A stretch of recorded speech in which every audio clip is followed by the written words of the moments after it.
નમસ્કાર, આપ જોઈ રહ્યા છો મંતવ્ય ન્યૂઝ લાઈવ સાથે હું છું જાગૃતિ। અમદાવાદમાં ફરી એક વખત અગ્નિતાંડવના દ્રશ્યો સામે આવ્યા। વટવામાં આવેલી ફેઝ 2 માં જે માતંગી ફેક્ટરી આવી છે તેમાં ભીષણ આગ ભભૂકી ઉઠી અને આ આગ પર કાબૂમાં લેવા માટે મેજર ફાયર કોલ જાહેર કરવામાં આવ્યો હતો। ફેઝ 2 માં આવેલી માતંગી ફેક્ટરીમાં ભીષણ આગ લાગી હતી। જો કે ભારે જહેમત બાદ પાણીનો મારો ચલાવીને આ આગ પર કાબુ મેળવી લેવાયો છે ફાયર વિભાગ દ્વારા। બંધ ફેક્ટરીમાં સોલ્વન્ટમાં આ આગ લાગી હોવાની વાત સામે આવી રહી છે। ઘટનામાં સદનસીબે કોઈ જાનહાનિના સમાચાર નથી, એટલે કહી શકાય કે મોટી જાનહાનિ ટળી છે। ફાયર વિભાગ દ્વારા કુલિંગની પ્રક્રિયા પણ હાથ ધરવામાં આવી। કેમિકલ અને સોલ્વન્ટને કારણે આગ વધુ ભીષણ બની હતી અને વધુ ફેલાઈ ગઈ હતી। 4 જેટલી ફેક્ટરી આ આગતાંડવમાં બળીને રાખ થઈ ગઈ છે, આગની ઝપેટમાં આવી ગઈ। બંધ ફેક્ટરીમાં સોલ્વન્ટમાં આ આગ લાગી હોવાને કારણે આગ વધુ વિકરાળ સ્વરૂપ ધારણ કર્યું હતું અને આસપાસની અન્ય 4 જેટલી ફેક્ટરીને પણ પોતાની અગનજ્વાળામાં લપેટી લીધી હતી આ આગે। જોકે ફાયર બ્રિગેડે તુરંત જ ઘટના સ્થળે પહોંચીને પાણીનો મારો ચલાવ્યો હતો અને ભારે જહેમત બાદ આગ પર કાબુ મેળવી લેવાયો છે।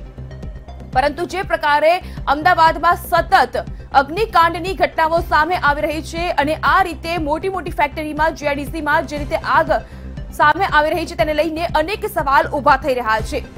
તંત્ર શા માટે આવી કંપનીની જે એનઓસી હોય છે તેની ચકાસણીની પ્રક્રિયા હાથ નથી ધરતું? આ પહેલા ઓક્ટોબરમાં મુખ્યપ્રધાન વિજય રૂપાણી દ્વારા તમામ હાઈ-રાઇઝ બિલ્ડિંગ છે, ફેક્ટરીઝ છે, સ્કૂલ છે, હોસ્પિટલ્સ છે જેવા ઔદ્યોગિક એકમમાં કમ્પલસરી ફાયર સેફ્ટીના ધ્યાનમાં રાખતા એનઓસી કમ્પલસરી કરવામાં આવ્યું હતું અને દર 6 મહિને આ એનઓસીને રિન્યુઅલ કરાવવાની કામગીરી પણ મુખ્યપ્રધાન વિજય રૂપાણી દ્વારા ફરજિયાતપણે કરાવવામાં આવી હતી।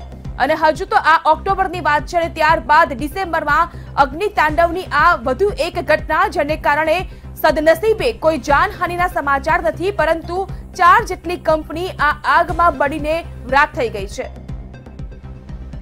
જીઆઈડીસી ફેઝ 2 માં માતંગી ફેક્ટરીની અંદર આગ લાગવાની માહિતી મળેલી હતી। ફાયર સર્વિસના લગભગ 30 થી વધારે વાહનો કામે લગાડેલા છે। જે અંદરની હિસ્ટ્રી હતી અને જે સોલ્વન્ટ્સ હતો એના કારણે વધારે આગ ફેલાય નહીં એની ખાસ તકેદારી રાખી અને ફાયર ફાઇટિંગ કરવામાં આવ્યું છે। લગભગ 4 ફેક્ટરીઓ ઇફેક્ટેડ થઈ છે। હવે આગ વધારે સ્પ્રેડઅપ થવાની કોઈ શક્યતા નથી। એના કોઈ ઈજા કે જાનહાનિ નથી અંદર, અને જે અત્યારે બી જે કંઈ પણ પોસિબિલિટી છે એ વિધિન ધ કન્ફાઇન એરિયા ફેક્ટરી એરિયાની અંદર ડેમેજ થશે। આગ આગળ હવે વધારે સ્પ્રેડઅપ નહીં થાય। જે બી પ્રાઇમા ફેસી ઇન્ફોર્મેશન મળી છે એ ફેક્ટરી અત્યારે ઓપરેટિવ નહોતી, બંધ હતી। એટલે બંધ ફેક્ટરીની અંદર કેવી રીતે બન્યું એ અંગે તપાસ કરવા માટે પહેલાં ફર્સ્ટ રિસોર્સિસ જે લોકો બી ફેક્ટરીમાં હાજર હતા તો કોણ હતા, વોચમેન હતા, કોઈ ફેક્ટરીના કન્સર્ન ટેકનિકલ સ્ટાફ હતો કે નહીં, એ બધી વિગત મંગાવેલી છે। એ પછી ચોક્કસ કહેવાશે।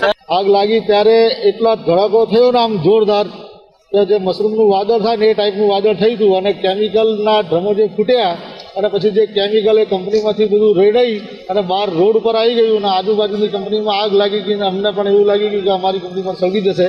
એટલે આગ એટલી પ્રચંડ હતી, ધડાકા એટલા થતા હતા જોરદાર કે અમે અમારી કંપની છોડી અને 1 કિલોમીટર દૂર ખુલ્લા મેદાનમાં જતા રહ્યા હતા। તો મધરાતે વટવાના ફેઝ 2 માં આવેલી માતંગી ફેક્ટરી બંધ હાલતમાં હતી અને આ બંધ ફેક્ટરીમાં ભીષણ આગ ભભૂકી ઉઠી। આગ એટલી વિકરાળ હતી કે આસપાસની 4 જેટલી ફેક્ટરીને પણ પોતાની ઝપેટમાં લીધી હતી। વધુ વિગત આપી રહ્યા છે અમારા સંવાદદાતા રીમા। જો આગની વાત કરીએ તો અંશતઃ કાબુ મેળવી લેવાયો છે। હાલ ત્યાંના દ્રશ્યો કેવા પ્રકારના અને તેનો માહોલ કેવા પ્રકારનો?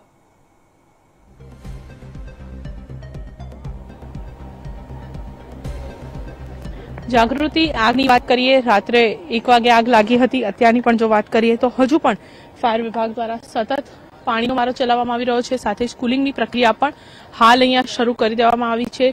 સૌથી મહત્વની વાત છે કે આગ ઉપર હાલ કાબુ મેળવી લેવામાં આવ્યો છે, પરંતુ જે સમયે આગ લાગી રાત્રેના 1:30 વાગે ફાયર બ્રિગેડ દ્વારા મેજર કોલ જાહેર કરવામાં આવ્યો।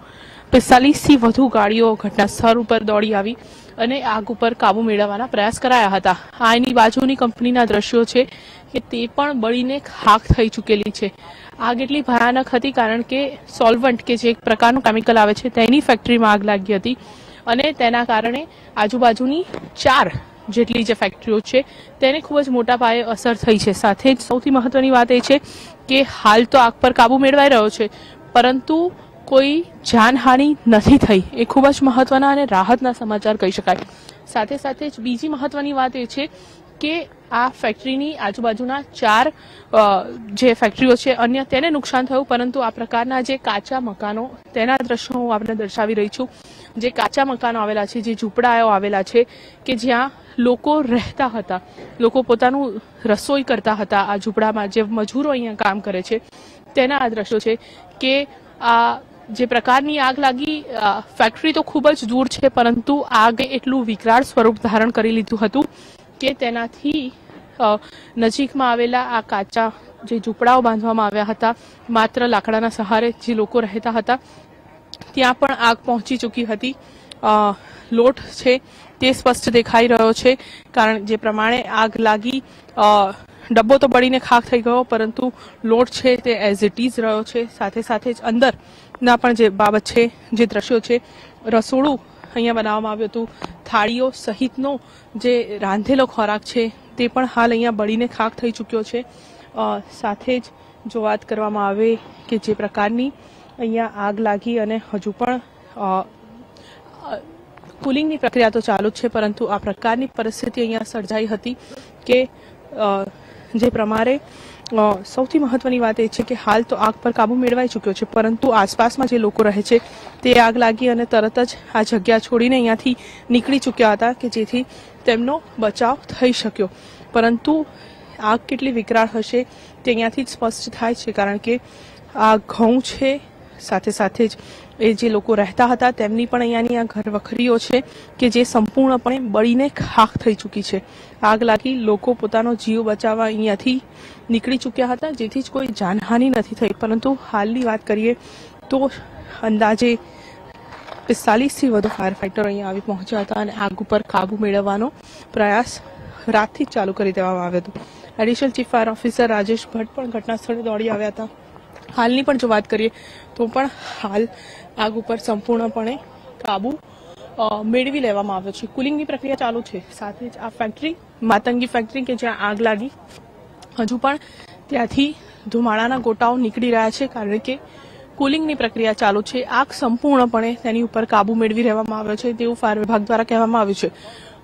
સાથે જ જો વાત કરીએ તો અંદાજે 4 થી 5 માળ જેટલું આ ફેક્ટરીની અંદરનું બાંધકામ હતું, તેની અંદર સમગ્ર ફેક્ટરીમાં આગ ફેલાઈ ચૂકી હતી. સાથે જ એટલો મોટો અવાજ હતો બ્લાસ્ટ થયાનો જે તે સમયે આગ લાગી તે સમયે કે ઈસનપુર સુધી, એટલે કે અંદાજે 3 થી 4 કિલોમીટર દૂર સુધી રહેતા જે લોકો હતા તેમને આ અવાજ સંભળાયો હતો. સાથે સાથે જ જો વાત કરવામાં આવે કે આસપાસની ફેક્ટરીઓ કે જ્યાં કાચ આવેલા હોય તે પણ આ અવાજના કારણે તેના કાચ તૂટી ચૂક્યા હતા. એટલી ભયાનક આગ જે તે સમયે લાગી હતી.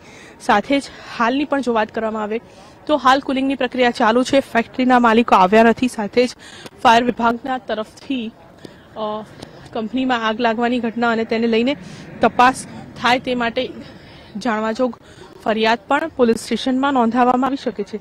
સાથે સાથે જ સૌથી મહત્વની વાત છે કે અમદાવાદના જ્યારે પણ આ પ્રકારની આગો લાગતી હોય છે લોકો પોતાનો જીવ ગુમાવતા હોય છે, પરંતુ આ ઘટના એવી છે કે લોકોએ જીવ નથી ગુમાવ્યો પરંતુ કરોડોનું નુકસાન થયું છે. સાથે સાથે જ આસપાસની ફેક્ટરીઓમાં પણ નુકસાન થયું છે. સૌથી બીજી મહત્વની વાત એ છે કે સૌથી વધુ જો કોઈ નુકસાન થયું હોય તો તે છે પર્યાવરણનું નુકસાન, અને એ એવું નુકસાન છે કે જેની ભરપાઈ કરવી હવેના યુગમાં મનુષ્ય માટે શક્ય નથી બની રહ્યું, કારણ કે જે પ્રમાણે પોલ્યુશનમાં સતત વધારો અને આ પ્રકારની ઘટનાઓ કે જે પોલ્યુશનમાં સતત વધારો કરતી હોય છે. સૌથી મહત્વની વાત એ છે કે એનજીટી અને જીપીસીબી દ્વારા અલગ અલગ નિયમો તો બનાવવામાં આવે છે, પરંતુ તેનું પાલન થતું નથી જોવા મળતું આ ફેક્ટરી સંચાલકો દ્વારા. તેના જ કારણે આ પ્રકારની ઘટનાઓ અવારનવાર બની રહી છે.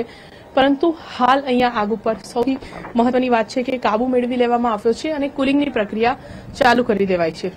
રીમા, ખાસ કરીને વટવા જીઆઈડીસી છે, નારોલ જીઆઈડીસી છે, પિરાણા છે, આ બધા એકમ એવા છે કે ત્યાં મોટા પાયે ફેક્ટરીઝ આવેલી હોય છે અને અવારનવાર આગની આવી ઘટનાઓ બનતી રહેતી હોય છે. મુખ્યમંત્રી વિજય રૂપાણીએ પણ કહ્યું છે કે આવા એકમોમાં એનઓસી ફરજિયાત ફાયર સેફટી માટે અને દર 6 મહિને રિન્યુઅલ કરાવવું પડશે. શું તંત્રની ઘોર બેદરકારી, ફેક્ટરી માલિકોની ઘોર બેદરકારી કહી શકીએ? કારણ કે ફાયર સેફટીના અભાવના કારણે પણ આવી ઘટનાઓ અવારનવાર આવા એકમોમાં થતી જોવા મળે છે.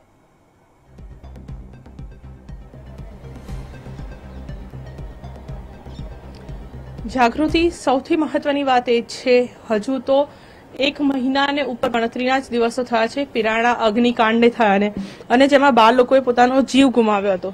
સાથે જ એનજીટી દ્વારા લોક અદાલત શરૂ કરવામાં આવી અને તેમાં પણ સુનાવણીઓ છે તે હાથ ધરાઈ હતી 2 દિવસ અગાઉ. પરંતુ ક્યાં સુધી આ પ્રકારની સુનાવણીઓ થયા કરશે? હંમેશાની જેમ એવી ઘટનાઓ બનતી હોય છે કે આગ લાગે ત્યારબાદ કહેવાય કે કૂવા ખોદવા જવા જેવી પરિસ્થિતિઓ જોવા મળે છે. આ પ્રકારની જ ઘટનાઓ અહીંયા પણ જોવા મળતી હોય છે. એક અગ્નિકાંડ, 4 દિવસની તપાસ અને ત્યારબાદ ફિર જૈસે થે. નવા નિયમો બનાવવામાં આવે છે પરંતુ તેનું પાલન નથી થતું. અને તે જ પ્રકારની વાત પિરાણા અગ્નિકાંડ બાદ પણ જોવા મળી હતી. ફાયર સેફટીને લઈને તમામ એકમો છે ત્યાં તપાસ હાથ ધરવામાં આવી હતી, નોટિસો આપવામાં આવી હતી. હોસ્પિટલમાં આગ લાગી તો અન્ય હોસ્પિટલોમાં ફાયર સેફટીને લઈને ચેકિંગ હાથ ધરાયું, નોટિસો અપાઈ. પરંતુ કેટલી કંપનીઓ પાસે ફાયર સેફટી નથી, તેને લઈને કોઈ ચોક્કસ કાર્યવાહી નથી થતી. દિવાળીનો સમય હતો, ફેક્ટરીઓ જેમની પાસે ફાયર સેફટીના લાયસન્સ હતા, એનઓસી નથી, તેને સીલ મારવામાં આવી. વટવાની પણ કેટલીક ફેક્ટરીઓને જે તે સમયે સીલ મારવામાં આવ્યા હતા. પરંતુ જે તે સમયે આગ લાગે છે ત્યારે તે જ ફાયર સેફટીના સાધનો કેટલા ઉપયોગી છે? શું એક જે કંપની છે તેમણે માત્ર સાધનો લઈને મૂકી દીધા છે કે તેમના એમ્પ્લોઈઝને શીખવાડ્યું પણ છે કે આ સાધનોનો ઉપયોગ કેવી રીતે કરવો? કારણ કે હંમેશા એવું જોવામાં આવતું હોય છે કે સામાન્ય માણસોને તો ખબર જ નથી હોતી કે જ્યારે આગ લાગે ત્યારે કેવા પ્રકારના પગલાં લેવા જોઈએ, કેવા પ્રકારે ફાયર સેફટીના સાધનો છે તેનો ઉપયોગ કરવો જોઈએ. કારણ કે સૌથી મહત્વની વાત છે કે તમામ કંપની સંચાલકોએ તેને લઈને પણ તેના એમ્પ્લોઈઝને ટ્રેનિંગ આપવી ખૂબ જ જરૂરી બનશે કે જ્યારે આ પ્રકારની ઘટનાઓ બને તો તેના ઉપર કેવા પ્રકારે, કેવી રીતે પ્રાથમિક જે આગ બુઝાવવાનું કામ હોય છે તે કંપનીના જે એમ્પ્લોઈઝ હોય છે તેને જ કરવાનું હોય છે અને તે કેવી રીતે કરી શકાય. સાથે જ નિયમો બનાવવામાં આવે છે પરંતુ નિયમોને પણ નેવે મૂકવામાં આવતા હોય છે. અહીંની વાત કરીએ તો આગ તો સંપૂર્ણપણે કાબુમાં છે, કરોડોનું નુકસાન છે, સાથે સાથે જ કોઈ પણ જાનહાનિ નથી થઈ. તે એક મોટા રાહતના સમાચાર કહી શકાય. આભાર રીમા, તમામ વિગત બદલ. તો વટવા ફેઝ 2 માં આવેલી માતંકી ફેક્ટરીમાં મોડી રાત્રે આગ ભભૂકી ઉઠી અને આગ એટલી વિકરાળ હતી કે ઈસનપુરના સ્થાનિકો પણ આ આગના ધુમાડાને અને આ આગના બ્લાસ્ટને સ્પષ્ટપણે જોઈ શક્યા હતા. જોકે હવે આ આગ પર સંપૂર્ણપણે કાબુ મેળવી લેવાયો છે. ફાયર બ્રિગેડ દ્વારા હજુ કુલિંગની પ્રક્રિયા હાથ ધરવામાં આવી છે. સદનસીબે આ આગની દુર્ઘટનામાં મોટી જાનહાનિ ટળી છે. પરંતુ વટવા જીઆઈડીસી, નારોલ જીઆઈડીસી, પિરાણા સહિતના એકમો એવા છે કે જ્યાં મોટા પ્રમાણમાં ઔદ્યોગિક એકમો ચાલી રહ્યા છે, ફેક્ટરીઝ અહીં આવેલી છે અને અહીં આગની ઘટના જાણે કે સામાન્ય બની ગઈ હોય તેમ અવારનવાર આગના ચમકલા અને આગની આવી વિકરાળ ઘટના અસ્તિત્વમાં આવતી હોય છે. ત્યારે તંત્રની ઘોર બેદરકારી પણ સામે આવી રહી છે. કારણ કે એક તરફ એનઓસી ફરજિયાત કરાવી છે, એનઓસીનું રિન્યુઅલ ફરજિયાત કરવામાં આવી રહ્યું છે, પરંતુ કેટલા ઔદ્યોગિક એકમો પાસે ફાયર સેફટીની પૂરતી વ્યવસ્થા છે અને આ એકમોમાં કામ કરનાર એમ્પ્લોઈઝ, કર્મચારીઓને શું ફાયર સેફટીના સાધનોનો ઉપયોગ કરતા આવડે છે, તેઓને તાલીમ આપવામાં આવી છે કે નહીં, તેની કોઈ પણ પ્રકારની ચકાસણી કરવામાં નથી આવતી. 3 અલગ અલગ દ્રશ્યો આ આગના મધરાતે 1 વાગ્યાની સુમારે જ્યારે માતંકી ફેક્ટરીમાં આગ ભભૂકી ઉઠી, સોલ્વન્ટના આગ લાગી હતી, તેને કારણે આ જે દ્રશ્યો સર્જાયા ખૂબ જ ભયાનક. આ દ્રશ્યો આસપાસના રહીશોમાં પણ ભયનો માહોલ અને ત્યારબાદ આકાશમાં ધુમાડાના ગોટે ગોટા જોવા મળ્યા. અને બીજી બાજુ ફાયર વિભાગ દ્વારા મેજર કોલ જાહેર કરીને 40 જેટલો ફાયર ફાઈટરનો કાફલો ઘટના સ્થળે દોડી આવ્યો અને ભારે જહેમત બાદ આગ પર પાણીનો મારો ચલાવીને આ આગ પર કાબુ મેળવવાના સઘન પ્રયત્નો હાથ ધરવામાં આવ્યા. સદનસીબે આ ઘટનામાં, આગની દુર્ઘટનામાં કોઈ જાનહાનિ થઈ નથી. કારણ કે બ્લાસ્ટ થયો અને ત્યારબાદ આસપાસના જેટલા પણ કામદાર મજૂર હતા તેમજ રહીશો હતા તે પણ ઘટના છોડીને દૂર ભાગી ગયા હતા. રાત્રે 1:20 4 જેટલી અન્ય ફેક્ટરીમાં પણ આ આગ પ્રસરી ચૂકી હતી, એટલે કે માતંગી ફેક્ટરીમાં લાગેલી આગથી અન્ય 4 ફેક્ટરીમાં પણ આગને લઈને મોટું આર્થિક નુકસાન થયું છે. રાત્રે 1:40 ફાયર બ્રિગેડે મેજર કોલ જાહેર કર્યો હતો, કારણ કે એક સાથે આટલી મોટી ભયાનક વિકરાળ આગની ઝપેટમાં આવી ચૂકી હતી 5 જેટલી કંપની. રાત્રે 2:30 જેટલા ફાયર ફાઇટર્સ ઘટના સ્થળે દોડી આવ્યા હતા અને ત્યારબાદ ફાયર ફાઇટર્સની ટીમને વધુ જરૂર હોવાથી વધુ ફાયર ફાઇટર્સને બોલાવવામાં આવ્યા હતા અને સ્ટેન્ડ બાય રાખવામાં આવ્યા હતા. સવારે 7:30 વાગે આગ પર મહદ અંશે કાબુ મેળવી લેવામાં આવ્યો. ભારે જહેમત બાદ આગ પર કાબુ તો મેળવી લેવાયો છે અને હાલ ફાયર વિભાગ દ્વારા કુલિંગ પ્રક્રિયા હાથ ધરવામાં આવી છે. આ ફેક્ટરીની આસપાસના વિસ્તારમાં કેટલાક કામદાર મજૂર હતા કે જેઓ જીવ છોડીને અહીંથી બચવામાં સફળ થયા હતા. વટવામાં ગત મોડી રાત્રે લાગેલી ભીષણ આગના એક તરફ દ્રશ્યો અને એક તરફ પિરાણામાં 4 નવેમ્બરે જે પ્રકારે ફેક્ટરીમાં મજૂરો નિશ્ચિતપણે પોતાનું કામ કરતા હતા અને અચાનક જ બ્લાસ્ટ થયો. કેમિકલ ફેક્ટરીના આ દ્રશ્યો અચાનક જ બ્લાસ્ટ થયો અને એક જ ક્ષણમાં 12 જેટલી જિંદગી હોમાઈ હતી પિરાણાની આ કેમિકલ ફેક્ટરીમાં, કે જ્યાં પ્લાસ્ટિકના દાણા બનાવવામાં આવતા હતા.